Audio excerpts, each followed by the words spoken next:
Je tu ďalší diel série Ozaria s Yetim. V tomto dieli si pozriem video Pasca na temnotu. The game is finally done and just in time. Hra je konečne hotová, práve na čas. The darkness looms above, but the Akotis does its job. Temnota číha, ale Akodos funguje.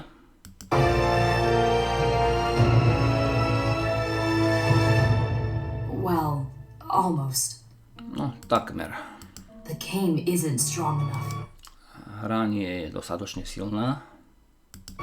It traps some of the darkness, but the rest of the storm retreats. Zachytí časť temnoty, ale búrka ustupuje. The lands around the Sky Mountain might be safe, but the darkness is still free. Oblasť v okolí mesačných hôr sa zdá byť v bezpečí, ale temnota je stále tu. Our job isn't done. Naša práca ešte nie je skončená. Bojím sa, I fear it's just beginning. že je to iba začiatok.